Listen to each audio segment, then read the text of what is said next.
Hola, ¿qué tal? Buenas tardes. Bienvenidos al seminario mensual del Instituto de Materiales Avanzados para la Manufactura Sostenible. Hoy tenemos el gusto y privilegio de contar con el seminario del doctor Montesinos. Me voy a permitir brevemente leer una semblanza de su trayectoria para darle contexto a la charla del día de hoy.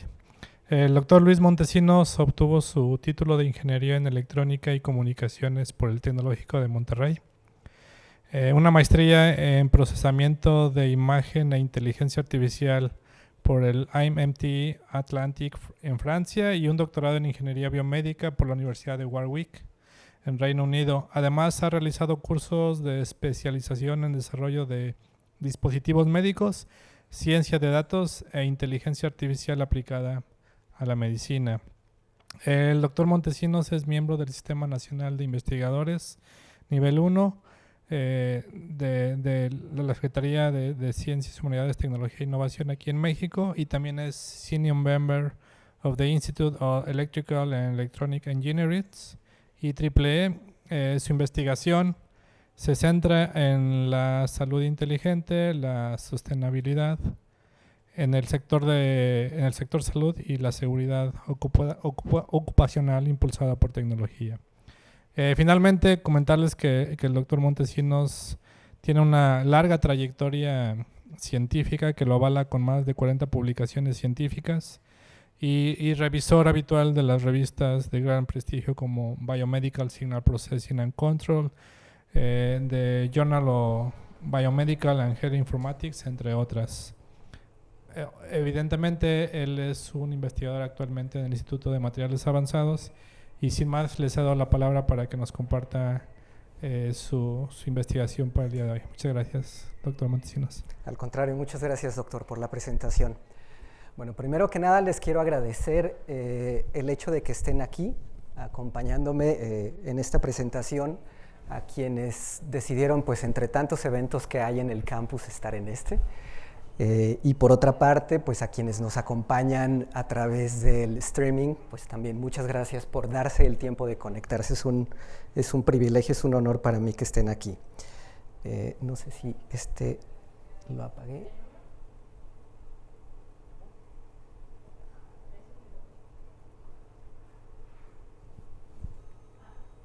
Ok, perfecto.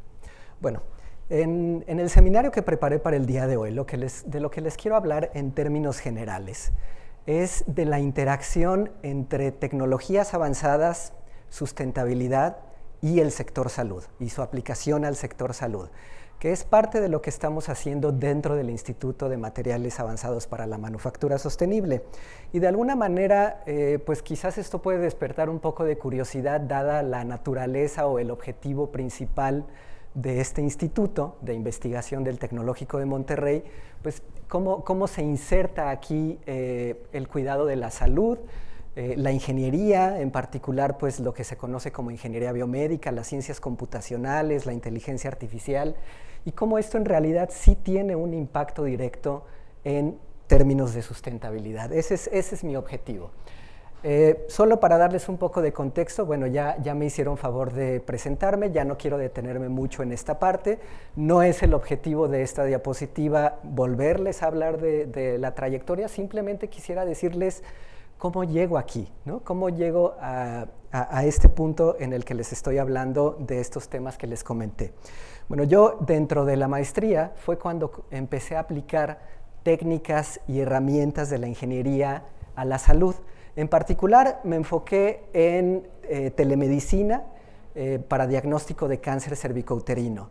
Entonces, ahí trabajábamos un poco con procesamiento de imagen y también trabajábamos con, bueno, como lo comenté, telemedicina, intercambio de imágenes médicas y datos médicos a distancia para hacer diagnóstico por medio de un especialista. Y a partir de ahí fue que empecé en realidad a especializarme en esta aplicación de la tecnología al sector salud.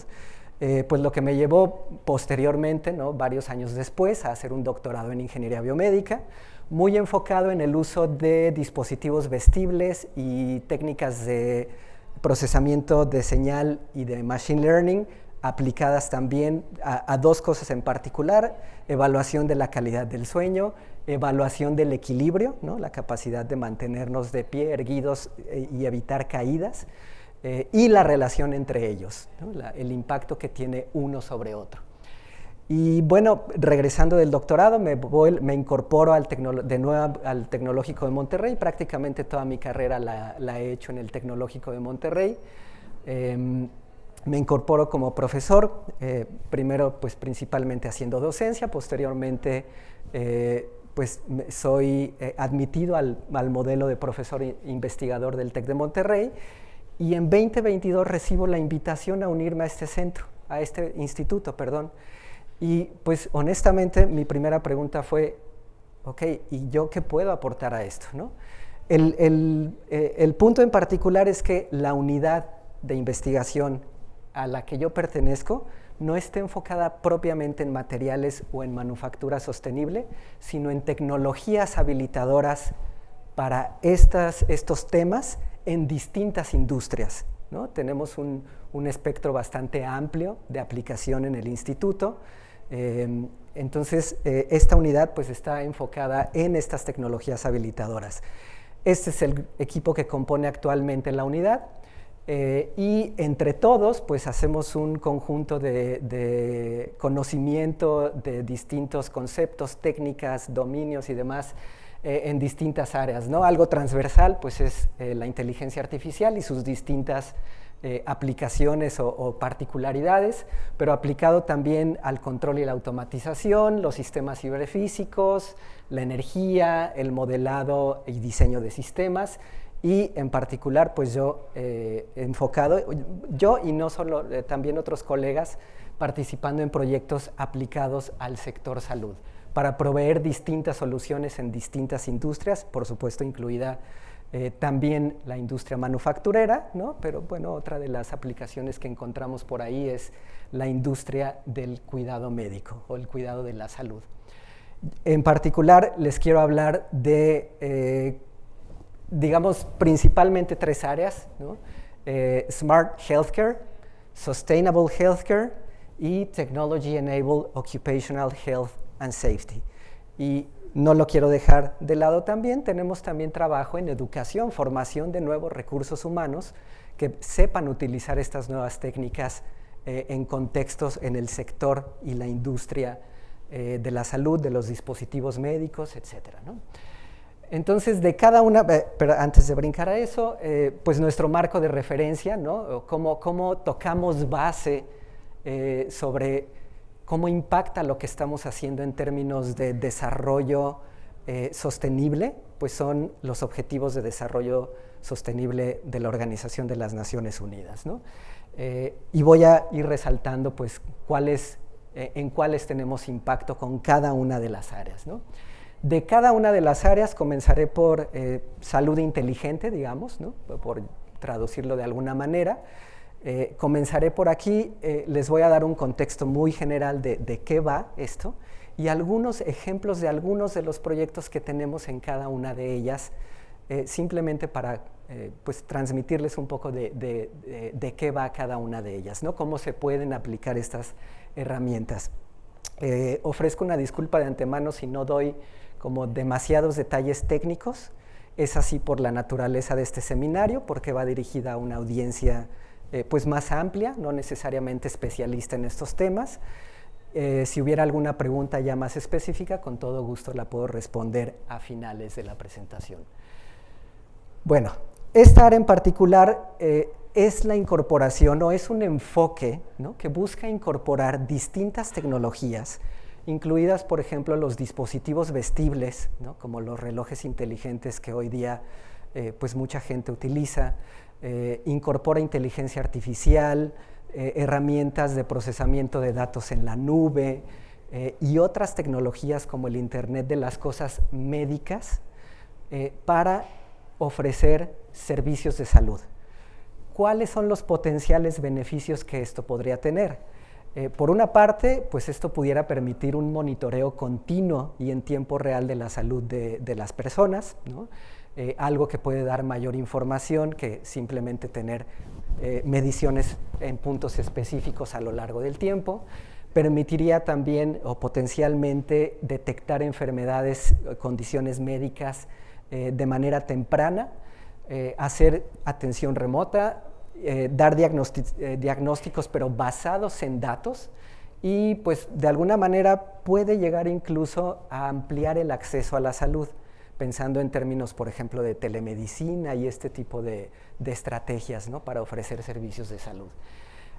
Evidentemente, este es en mi pregunta, ¿no?, porque es una pregunta que genuinamente yo en algún momento me hice, ¿no?, ¿cómo aplica todo esto qué relación tiene con la sustentabilidad del trabajo que yo hago?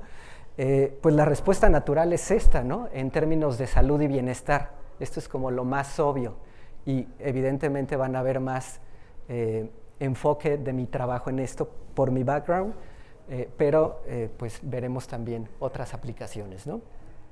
Un primer ejemplo, y este es un proyecto al que pues le tengo mucho aprecio, ¿no?, porque viene desde mi tesis doctoral, ¿no?, es el trabajo con el equilibrio, ¿no?, el equilibrio, esta capacidad, repito, de mantenernos de pie, evitar caídas, ¿no?, tanto en posición estática, como en la que estoy yo en este momento, como en posición dinámica, no sé, caminando.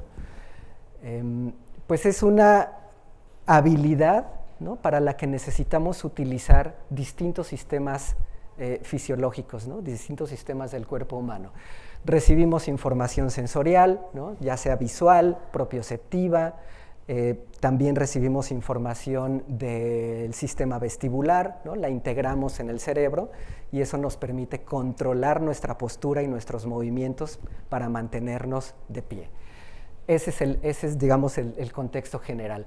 Ahora, es algo importante porque solo por darles algunos datos se sabe que 1 de cada 3 personas adultas mayores sufre una caída al año. Y esas caídas pueden llegar a ser incluso fatales en esa población.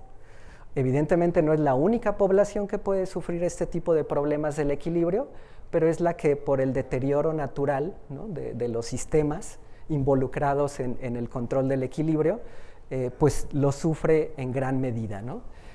Ahora, este equilibrio pues se puede medir, por ejemplo, con la estabilidad del centro de masa, ¿no? Siempre mantenernos de pie implica mantener el centro de masa del cuerpo dentro de una base de soporte. Cuando ese centro de masa se sale de la base de soporte, o recurrimos a alguna estrategia como dar un paso hacia adelante para evitar la caída, o de otra manera pues caeríamos, ¿no? Pero también se ve reflejado en el centro de presión, ¿no?, ¿Dónde está la presión resultante de mantener ese movimiento del centro de masa? Y ese es el tipo de datos que utilizamos para este estudio en particular, este proyecto en particular. Datos del movimiento del centro de presión, que ustedes pueden ver aquí en estas gráficas, en la posición anteroposterior y en la posición mediolateral abajo, perdón, ¿no?, para una persona adulta joven y un adulto mayor. Pueden ver las diferencias de amplitud, ¿no?, en el movimiento de ese centro de presión. Entonces, y acá de este lado también pueden ver como de un lado adulto, perdón, esto no está etiquetado, pero es adulto joven, adulto mayor, y cómo van cambiando, bueno, en distintas condiciones de prueba, ¿no? Con los ojos abiertos en una superficie rígida, con los ojos cerrados en una superficie rígida, ojos abiertos en una superficie del tipo de tapetes que se utilizan para yoga, por ejemplo, ¿no? Y eso de alguna manera obstruye la sensibilidad de la planta del pie, y con ojos cerrados en una superficie elástica, ¿no? Entonces, bueno, vemos cómo van cambiando, ¿no? Ahora, siempre es fácil, para los que nos dedicamos a esto, es fácil detectar incluso visualmente pues diferencias quizás entre poblaciones muy distintas, ¿no?, entre jóvenes sanos y quizás adultos mayores con algún problema, no sé, incluso enfermedad de Parkinson en alguna edad, en alguna etapa en la que ya tiene problemas de control motor, ¿no? Eso es muy sencillo, pero no siempre es así. Entonces, bueno, no siempre es tan fácil diferenciar entre ellos, ¿no? Entonces, bueno, en los trabajos más recientes que hemos hecho aquí, y es donde empieza a aplicar este tipo de tecnologías, pues es extraer de señales como las que les mostré aquí, en esta diapositiva, perdón, extraer de este tipo de señales algunas características, algunas mediciones, echando mano de conceptos de teoría de sistemas complejos, sistemas dinámicos, sistemas caóticos, ¿no? Mediciones como entropías, dimensiones fractales, recurrencias del sistema, ¿no? Importamos esos conceptos al análisis de esas señales para extraer características, después aplicar algunos algoritmos de aprendizaje automático para empezar a diferenciar entre riesgos, ¿no? Aquí donde dice clase sería 0, la clase 0, riesgo bajo de caídas, clase 1, riesgo alto de caídas, ¿no? Clasificados con base en pruebas clínicas. Y bueno, acá simplemente para quienes les es familiar, pues esta es una curva ROC, ¿no? Y eso nos dice pues qué también está clasificando estos distintos modelos de clasificación. Tenemos niveles de clasificación, áreas bajo la curva alrededor del punto 9, ¿no? Para los distintos modelos. ¿Qué relevancia tendría esto? Tener herramientas cuantitativas para hacer un diagnóstico, algo que no sería posible con las herramientas, quizás masificarlo no sería tan viable, ¿no? Porque actualmente eso se hace con pruebas subjetivas, ¿no? Con gente entrenada para hacerle la prueba al paciente y detectar si hay un riesgo de caídas o no. Entonces esto permitiría incluso hacerlo de manera automatizada. Hay algunos grupos de investigación a nivel internacional, por ejemplo, que incluso están utilizando, en lugar de plataformas de fuerza de grado laboratorio, están probando plataformas de videojuegos, ¿no? No quiero hacer comerciales, pero plataformas de equilibrio de videojuegos para hacer la medición de este tipo de señales con resultados pues relativamente positivos, ¿no? Prometedores. Esa es una de las primeras aplicaciones que les quiero mostrar, ¿no? Algo similar, ¿no? En el cómo este análisis de datos puede servir para tener mayor conocimiento de enfermedades, pues es este otro proyecto en el que analizamos potenciales de campo, potenciales locales de campo, ¿no? En modelos de Alzheimer, modelos animales de Alzheimer, ¿no? Estos potenciales son actividad, digamos, eléctrica, la voy a llamar así, en realidad es química, ¿no? Químico-eléctrica, ¿no? Esta actividad, pero es en grupos de neuronas específicos, ¿no? Y aquí son cultivos de células de modelos animales, pero del hipocampo, ¿no? En donde está asentada la memoria, que es la región que está asociada pues al Alzheimer, ¿no? Y la pérdida de memoria en Alzheimer. Aquí hacemos algo muy similar, en este ya me voy a ir más rápido porque es algo muy similar. Utilizamos técnicas similares para extraer características y analizar o tratar de detectar si un fármaco desarrollado en el Instituto Karolinska, ¿no? Está teniendo un efecto positivo, y positivo se entendería en este caso como una mejor sincronización de los disparos entre las distintas neuronas que se asocia a un mejor funcionamiento de la memoria o del hipocampo, ¿no? Entonces, igual, ¿no? Estas técnicas de sistemas pues nos permiten como tener mayor conocimiento de qué está sucediendo a nivel neuronal ante la presencia de este fármaco, ¿no? Evidentemente esto todavía está un poco más atrás de llegar a una aplicación clínica, ¿no? Son modelos animales con una técnica muy invasiva, ¿no? Que no aplicaríamos con un paciente, pero probablemente esto se puede trasladar a señales de electroencefalografía, ¿no? Y bueno, aquí también, en este también se metieron técnicas de machine learning no supervisadas para hacer clustering de señales, ver si hay comportamientos distintos y demás, ¿no? En este otro no hay señales, pero sí hay datos clínicos, laboratorios, datos sociodemográficos, ¿no? De pacientes con diabetes, del Instituto Nacional de Ciencias Médicas y Nutrición, quienes nos facilitaron muy amablemente el acceso a esta base de datos. El estudiante de maestría que trabajó en este proyecto pues trató de replicar, encontrar estos subgrupos de pacientes, ¿no? Se sabe hoy día que la diabetes se comporta de manera distinta o tiene perfiles distintos en personas distintas, ¿no? Entonces ya en otros estudios internacionales se habían encontrado varios subgrupos con rasgos clínicos distintos, ¿no? Y que responden, la relevancia de eso es que responden distinto a algunos tratamientos y tienen mayor o menor riesgo de desarrollar ciertas complicaciones por la diabetes. Este estudiante trató de replicar en población mexicana estos subgrupos, bueno, eso sucedió exitosamente, ¿no? La otra parte, aplicando técnicas de agrupamiento, de clustering, técnicas de machine learning no supervisado, ¿no? Y además, como teníamos datos longitudinales, pues también utilizar aprendizaje supervisado para tratar de predecir la respuesta al tratamiento y el desarrollo de complicaciones.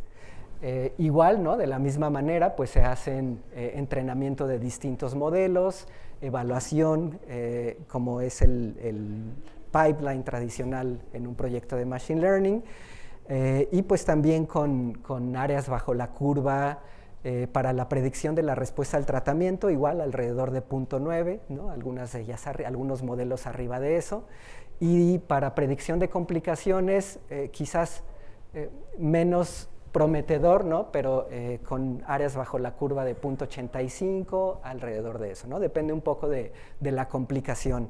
Neuropatía diabética, pues es de alguna manera, o nefropatía, pues de alguna manera se ve reflejado en el tipo de datos que teníamos, ¿no? Laboratorios. Pero retinopatía, pues eso normalmente se diagnostica con imagen de fondo de ojo, no se ve reflejado en laboratorios, así que los modelos ahí pues no tuvieron tan buen desempeño para hacer la predicción. Y ahora estamos intentando hacer algo similar o de alguna manera replicar el mismo pipeline, pero con una muestra de pacientes con artritis reumatoide, igual proveniente del Instituto Nacional de Ciencias Médicas y Nutrición en la Ciudad de México, ¿no? En este caso, pues también la intención es tratar de ver si hay perfiles distintos. En los resultados preliminares no parece haber de inicio grupos distintivos, lo que queremos ver es si después en los datos longitudinales, y ese es trabajo en curso, si responden mejor a dos tipos de intervenciones: dieta, una dieta muy particular, ¿no? Probablemente han escuchado hablar de la dieta mediterránea, y un esquema de actividad física también muy particular, ¿no? Queremos ver si responden distintos tipos o subgrupos de pacientes. Ese es un trabajo en curso también. Bueno, eso fue, digamos, lo evidente de cómo aplica qué relación tiene o qué impacto tiene inteligencia artificial, particularmente machine learning, análisis de datos, etcétera, en términos de sustentabilidad, ¿no? Pero bueno, después de esto también, al incorporarme al instituto, también me empecé a preguntar, bueno, digamos, específicamente en sustentabilidad desde el punto de vista ambiental, ¿qué relación, ¿no? tiene nuestro trabajo con esto? Y pues llegamos a este concepto. No es nuestro concepto, ¿no? Es un concepto conocido allá afuera. Llegamos a este concepto. Salud sustentable, ¿no? Sustainable Healthcare. ¿De qué va este concepto? Bueno, primero darles el problema, ¿no? Primero tuvimos que mirar, oye, ¿qué tan grande es el problema, ¿no? ¿Qué tanto impacto ambiental tiene el sector salud? Y bueno, hay varios estudios, ¿no? Algunos de ellos encuentran que el sector salud produce entre el 4.4 y 5% de las emisiones globales de gases invernadero, ¿no? Que si fuera un país sería el quinto emisor a nivel mundial, ¿no? Si el sector salud fuera un país sería el quinto emisor. No, obviamente son emisiones equivalentes, ¿no? Esto se calcula incorporando distintas variables en ese cálculo. No soy particularmente experto, ¿no? Pero le he aprendido algunas cosas a algunos colegas. Estamos hablando de emisiones de carbono, otros contaminantes, ¿no? Del aire, pero también uso de agua y generación de desechos o desperdicios, ¿no? Por supuesto, también uso de energía, ¿no? El uso de energía, perdón, la generación y uso de energía, la transportación asociada al cuidado de la salud y la producción y pues desecho de insumos médicos son los principales contribuyentes a estas emisiones, ¿no? Aquí tienen una gráfica en donde se ve pues, cómo contribuye las distintas áreas, ¿no? Entonces, ese es un problema, digamos, bastante grande, ¿no? Y en países desarrollados, pues es todavía más grande, ¿no? Ese 4.55% sube a 9-10% para algunos países desarrollados. Bueno, ¿qué es la salud sostenible o la salud sustentable? Pues tiene que ver con los tres pilares de la sustentabilidad, ¿no? Por una parte ambiental, económica y social, ¿no? El impacto ambiental que tiene la salud, qué tan sustentable desde el punto de vista económico es, ¿no? El cuidado de la salud, y pues a qué tanta gente alcanza ese cuidado de la salud. Esas son como las tres dimensiones, ¿no? Lo que viene acá pues está sobre todo enfocado en la ambiental, ¿no? Y entonces aquí ya estamos ampliando, ¿no? El foco de lo que estamos haciendo o el impacto de lo que estamos haciendo en términos de sustentabilidad, porque sí tiene que ver por supuesto con salud y bienestar, pero también con comunidades y ciudades sustentables y con consumo y producción responsable, ¿no? Estrategias que aplican pues es diseñar dispositivos médicos que sean más sustentables, ¿no? Muchos de los dispositivos médicos por temas de seguridad del paciente y del personal médico son de un solo uso y se desechan después, pero muchos de ellos tienen plásticos, algunos incluso componentes electrónicos de un solo uso, ¿no? Que se utilizan una vez y después van al bote de basura, ¿no? Tiene que ver con desde el diseño de esos dispositivos, tratar de reducir los residuos, pues infraestructura más eficiente en términos energéticos, compras sustentables, ¿no? Este es un tema que no solo es de la salud, ¿no? Ya se habla de green procurement, compras sustentables en distintos ámbitos, ¿no? Elegir proveedores con prácticas más sustentables, a eso se refiere, ¿no? Regulaciones y monitoreo, ¿no? Basado en datos y por supuesto entrenamiento del personal de salud y todos los involucrados en el cuidado de la salud. Bueno, como esto era una duda genuina, ¿no? ¿Qué pasa con los dispositivos médicos en términos de sustentabilidad? Pues corrimos lo que uno en investigación hace cuando de verdad tiene esa duda genuina de por dónde entro, ¿no? Y es una revisión, ¿no? de los trabajos académicos. Para ver pues, de lo que se ha hecho, en qué etapa del ciclo de vida se ha trabajado más.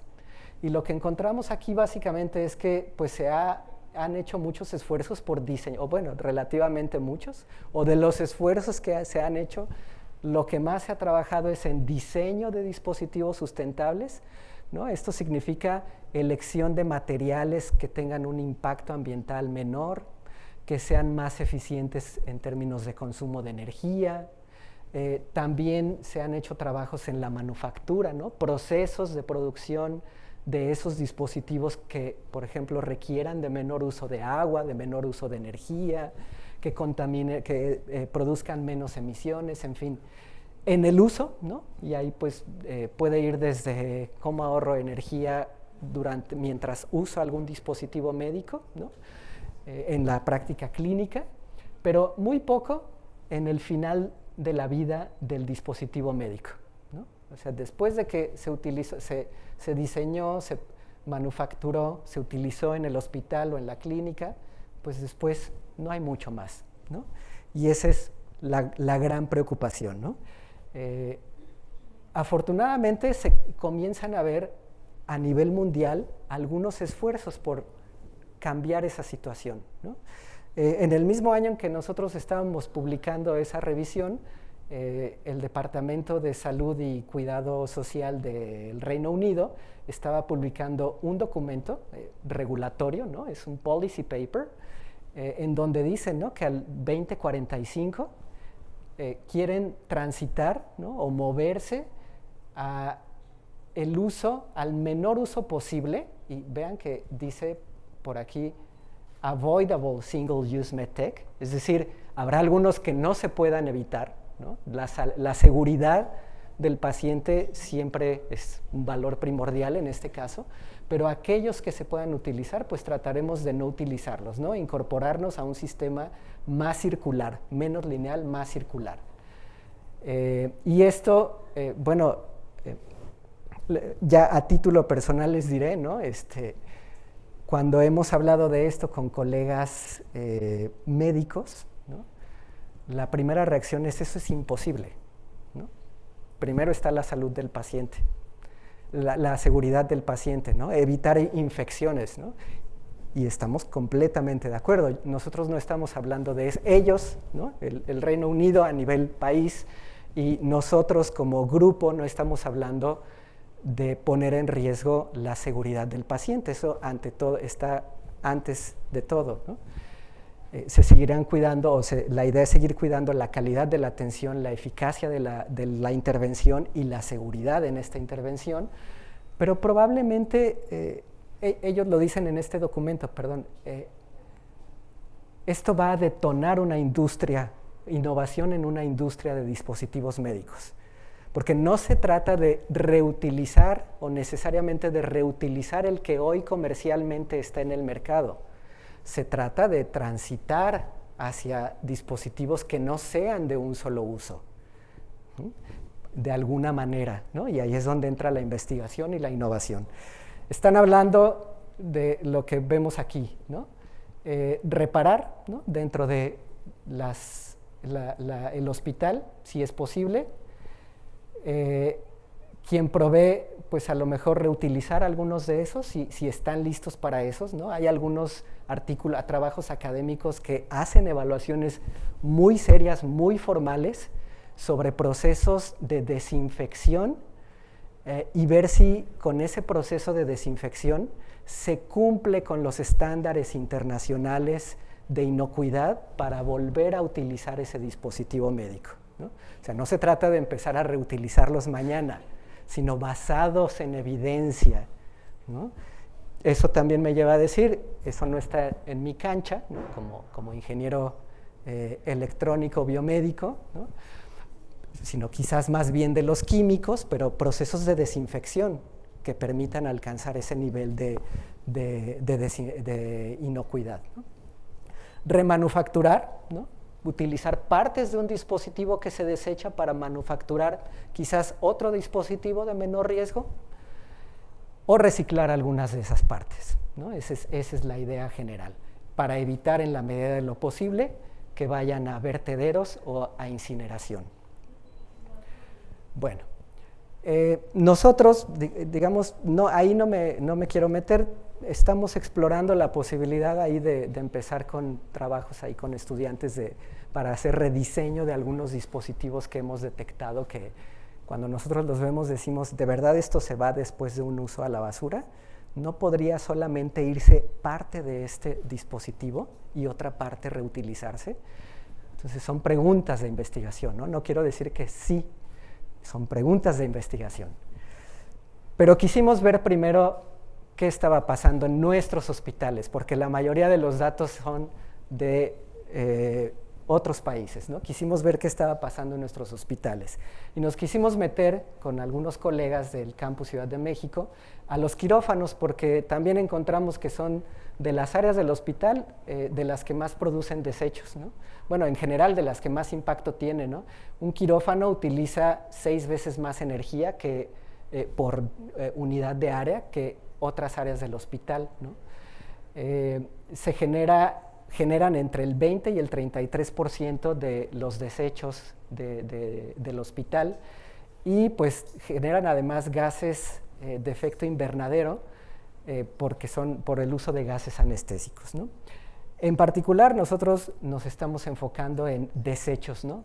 Tal cual queremos saber qué se está echando a la basura y cómo se está echando a la basura, ¿no?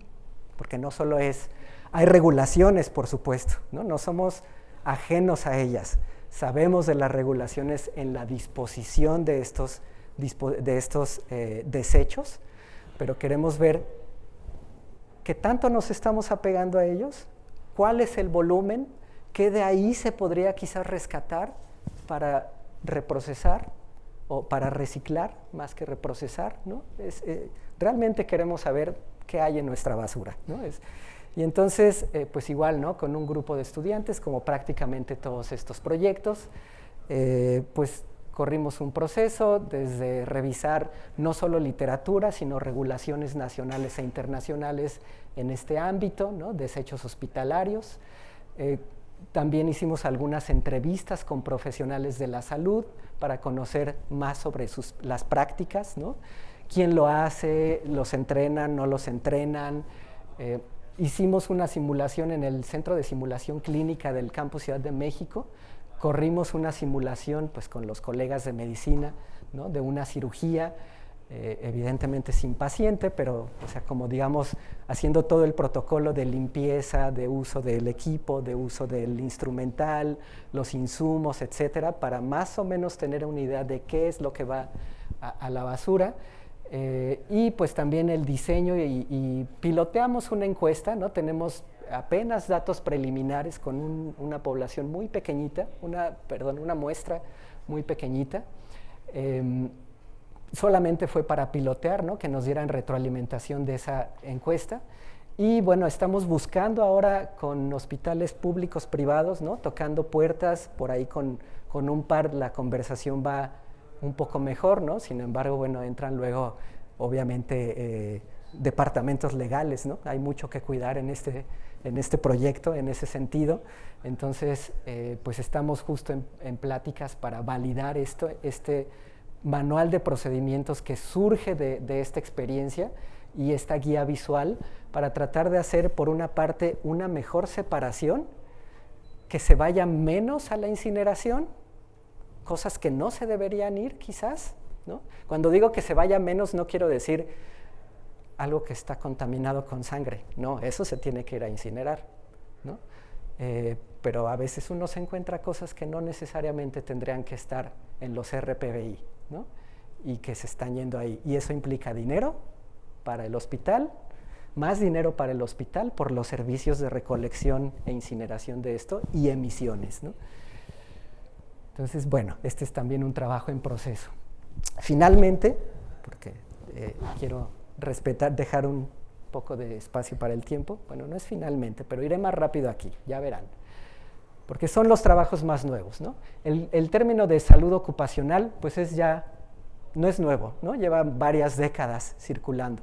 Lo que nosotros y otros grupos a nivel mundial estamos tratando de hacer es aprovechar tecnologías también para hacer este cuidado de la salud ocupacional y la seguridad ocupacional, ¿no? ¿De qué se trata? Pues de prevenir lesiones musculoesqueléticas por posiciones, carga de trabajo físico, etcétera.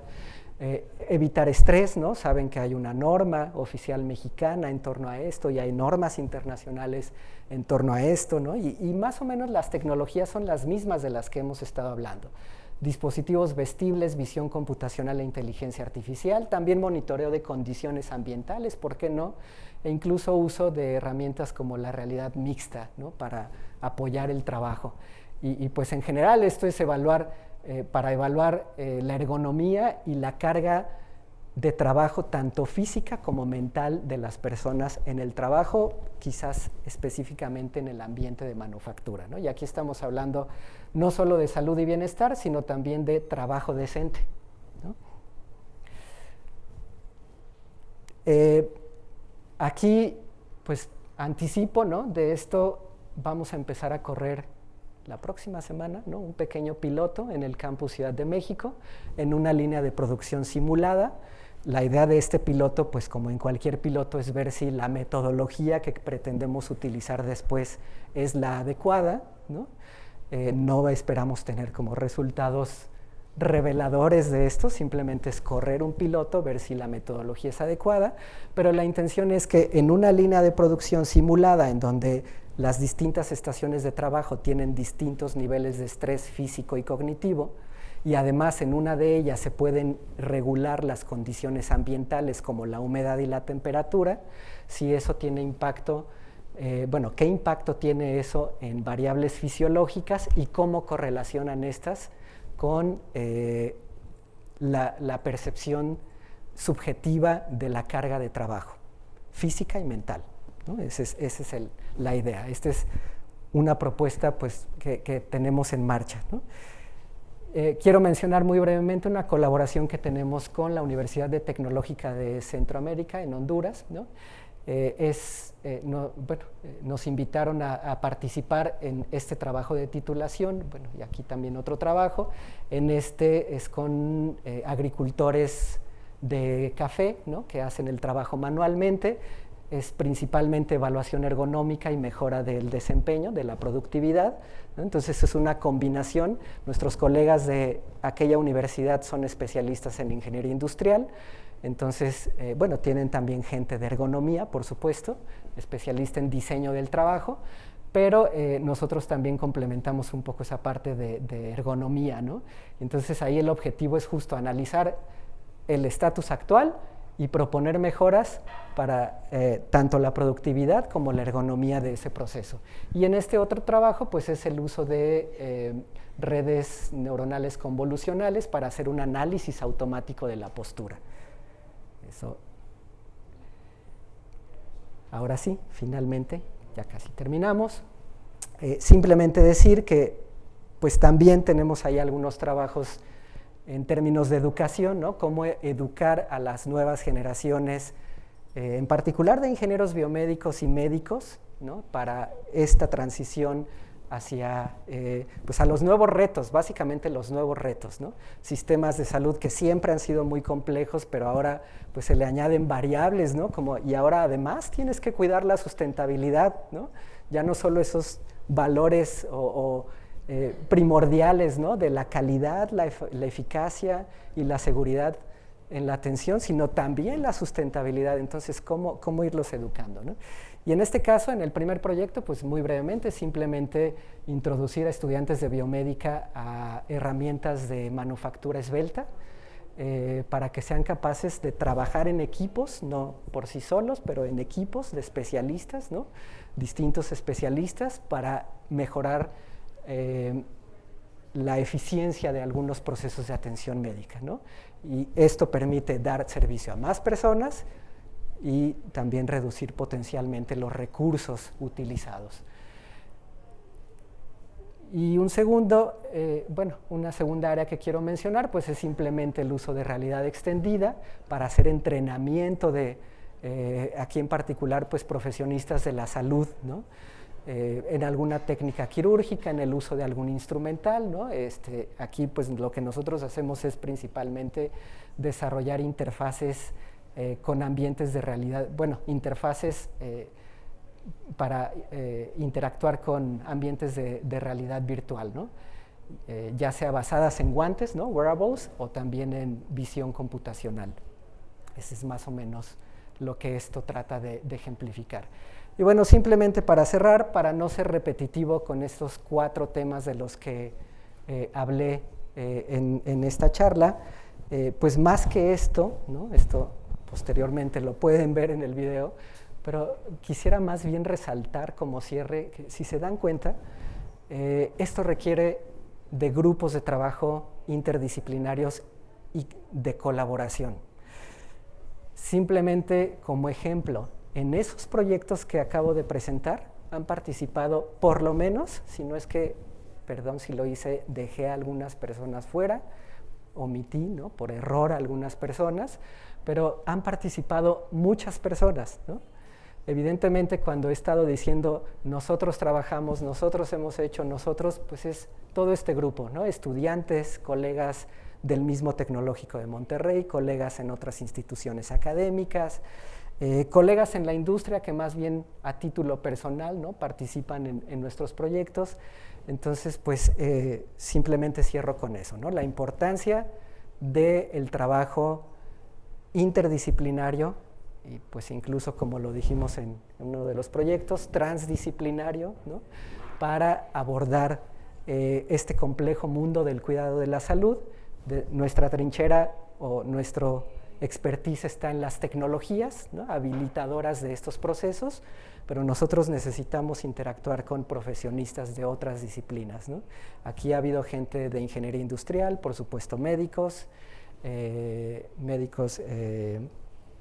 distintos profesionistas del cuidado de la salud, especialistas en ergonomía, en fin, una gran cantidad de disciplinas participando en estos proyectos, en este tipo de proyectos. Y pues con esto cierro, ¿no?, la charla, y pues no sé si dejo el espacio para responder algunas preguntas que pudiera haber aquí en el público o en línea también. Muchas gracias, doctor Montesinos, por tan interesante plática. Bueno, le voy a dar la palabra a la audiencia si tienen alguna pregunta.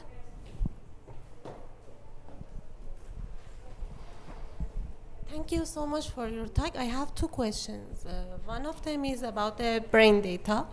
So when you got the brain data, one of the method is that you put electrode in different part of the head, and then you gather the data. And you know that when you gather the data, you have some voxels for each part of the brain, and the different part of the brain has different functionality. So you can slice this brain data and you make a partition, and for example, looking at when you are looking for the balance, maybe the part that is related to the vision is very important, so you can separate that part and you analyze that.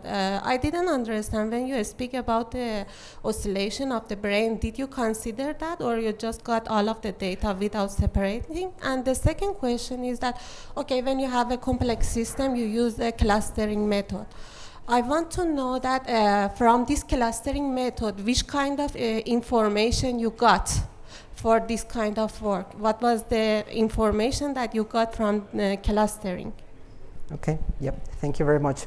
So for the brain oscillations project, I will call it like that, actually those brain slices come from the hippocampus.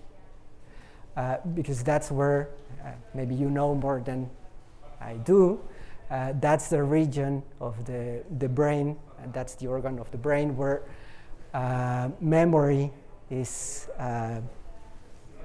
based. And in this particular case, the project focused on Alzheimer's disease. So memory was a key point or a key interest in this project. So in that case, those brain slices come specifically from that region, okay? Because that's the main interest. So yeah, I don't know if that answered the first question. The second question, well, the type of, the idea of clustering data from diabetic patients is, well, replicating these subgroups, which have been observed in some international studies, but those groups differentiate between them in the clinical profile that they have. There is one subgroup, for example, that is more related to obesity. Diabetes in some way associated to obesity. There is another subgroup which is more related to insulin resistance. I think there is another one that's more related to hypertension. So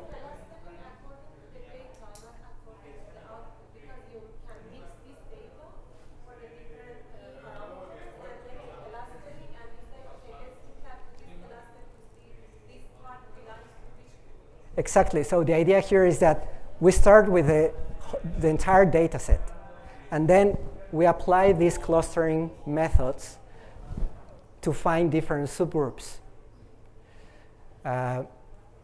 These methods, I will say it like they are designed to split the data based on the different features into different profiles, or profiles, subgroups. And each subgroup if you then run some statistical tests to test for difference between clinical variables, etc., you find differences between them. We're using, well, the student that work on this use k-means, yes, that was one of the clustering methods he used, but he also tried with an approach proposed by a PhD former student from this campus, actually, working with Dr. José Tamés. It's called robust clustering.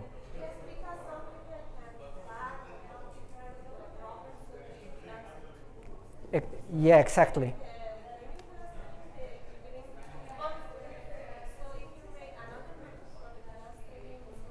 Yeah, exactly. But then this robust clustering approach tries different clustering methods.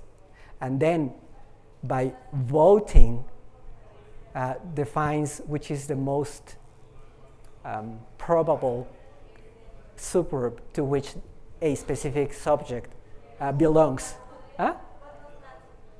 Sorry? Oh, no. It's not voting for the best clustering method. It's rather asking different methods, clustering methods, to cluster the data.